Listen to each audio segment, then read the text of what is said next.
بسم اللہ الرحمن الرحیم۔ حضرت عتبہ بن غزوان رضی اللہ تعالی عنہ کی تفصیلی اور طویل داستان۔ حضرت عتبہ بن غزوان کا شمار ان جلیل القدر صحابہ کرام میں ہوتا ہے جنہوں نے اسلام کی ابتدائی تحریک میں شامل ہو کر دین حق کے لیے عظیم قربانیاں پیش کیں۔ آپ قریش کے معزز قبیلے بنی نوفل سے تعلق رکھتے تھے، اسلام کی دعوت کے ابتدائی دنوں میں ایمان لانے والوں میں شامل تھے۔ آپ ان خوش نصیب افراد میں شامل ہیں جنہوں نے دین کے لیے اپنی جان، مال اور عزت کی قربانی دی۔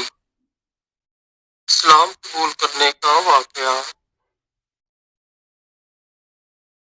حضرت عتبہ بن غزوان نے اس وقت اسلام قبول کیا جب مقام مکرمہ میں نبی کریم صلی اللہ علیہ وآلہ وسلم اور ان کے ماننے والوں کو شدید مظالم کا سامنا تھا۔ آپ نبی اکرم صلی اللہ علیہ وآلہ وسلم کے اخلاق، شخصیت اور توحید کی دعوت سے متاثر ہو کر اسلام کے قریب آئے۔ قریش کے سخت دباؤ اور مخالفت کے باوجود آپ نے دین حق کو قبول کیا اور اپنی زندگی اللہ اور اس کے رسول صلی اللہ علیہ وآلہ وسلم کی اطاعت کے لیے وقف کر دی۔ آپ کا اسلام قبول کرنا قریش کے لیے حیرت کا باعث تھا، کیونکہ آپ قریش کے معزز خاندان سے تعلق رکھتے تھے اور ان سے توقع کی جاتی تھی کہ وہ اپنے آبائی مذہب کو برقرار رکھیں گے، لیکن حضرت عتبہ نے دنیاوی رشتوں اور تعلقات کو ترک کرتے ہوئے حق کا راستہ اختیار کیا۔ اسلام کی خاطر قربانیاں۔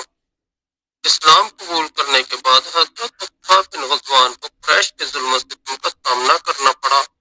آپ کو طرح طرح سے اذیتیں دی گئیں، لیکن آپ نے صبر اور استقامت کا مظاہرہ کیا۔ مکہ میں کمزور مسلمانوں کو طرح طرح کے مظالم کا نشانہ بنایا جاتا تھا، لیکن حضرت عتبہ نے ہر مصیبت کو خندہ پیشانی سے برداشت کیا اور کبھی حق کے راستے سے پیچھے نہیں ہٹے۔ شاہ کی ہجرت۔ جب مکہ میں مسلمانوں پر ظلم و ستم حد سے بڑھ گیا تو نبی کریم صلی اللہ علیہ وآلہ وسلم نے بعض صحابہ کرام کو حبشہ کی طرف ہجرت کرنے کا حکم دیا۔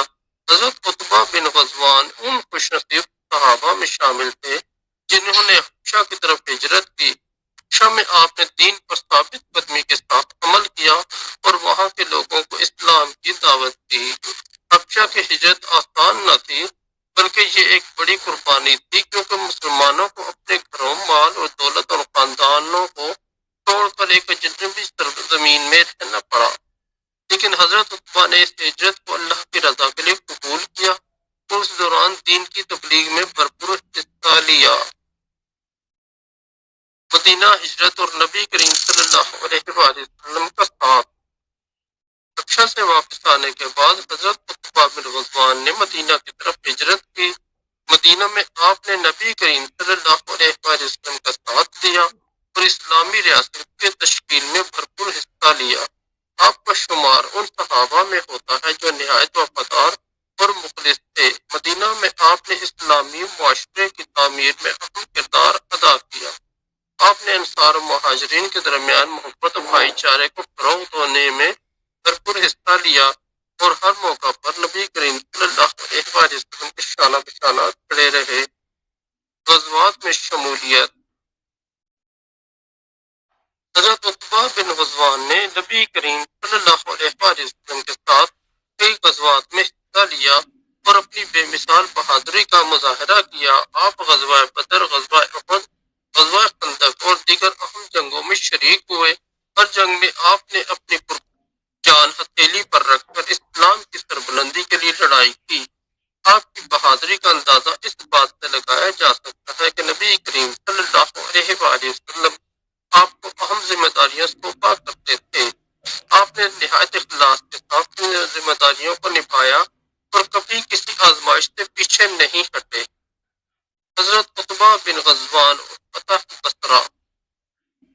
حضرت عتبہ بن غزوان کی زندگی کا ایک اہم واقعہ بصرہ کی فتح ہے۔ حضرت عمر بن خطاب کے دوران دور خلافت میں آپ کو بصرہ کے محاذ پر بھیجا گیا تاکہ وہاں اسلامی فوج کی قیادت کریں۔ بصرہ اس وقت ایک اہم تجارتی مرکز تھا اور اسلامی سلطنت کے لیے اس کی فتح بہت ضروری تھی۔ حضرت عقبہ بن غزوان نے نہایت حکمت عملی اور شجاعت کے ساتھ دشمن کے خلاف جنگ لڑی اور اللہ کے فضل سے فتح حاصل کی۔ اس فتح کے بعد حضرت عمر نے آپ کو بصرہ کا گورنر مقرر کیا۔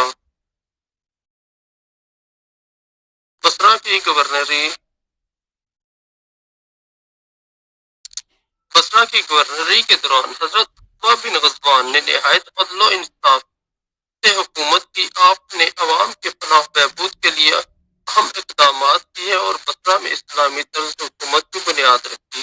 آپ نے بصرہ میں مسجد کی تعمیر کروائی اور عوام کو دین کی تعلیم دی۔ آپ کا طرز حکومت نہایت سادہ اور عاجزانہ تھا۔ آپ نے کبھی مال و دولت کو جمع نہیں کیا اور ہمیشہ زہد و تقویٰ کی زندگی گزاری۔ سادگی اور زہد۔ حضرت عقبہ بن غزوان کی زندگی سادگی اور زہد کا عملی نمونہ تھی۔ آپ نے کبھی دنیاوی مال و دولت کی خواہش نہیں کی اور ہمیشہ آخرت کی تیاری میں مصروف رہے۔ ایک موقع پر آپ نے فرمایا، دنیا ایک خواب کی مانند ہے جو جلد ختم ہو جائے گی اور اصل کامیابی وہ ہے جو آخرت میں حاصل ہو۔ آپ کے یہ الفاظ آج بھی مسلمانوں کے لیے رہنمائی کا ذریعہ ہیں۔ وفات۔ حضرت عقبہ بن غزوان کی وفات اسلامی تاریخ کا ایک اہم باب ہے۔ آپ نے اپنی پوری زندگی اسلام کے لیے وقف کر دی اور ہر موقع پر دین کی خدمت کی۔ آپ کی خدمات، قربانیاں اور جد و جہد راہ کی دنیا تک مسلمانوں کے لیے مشعل راہ ہیں۔ دوستو، اگر آپ کو ہماری اسٹوری اچھی لگی ہے اس چینل کو سبسکرائب کر دیں اور اس ویڈیو کو لائک اور دوستوں کے ساتھ شیئر کر دیں۔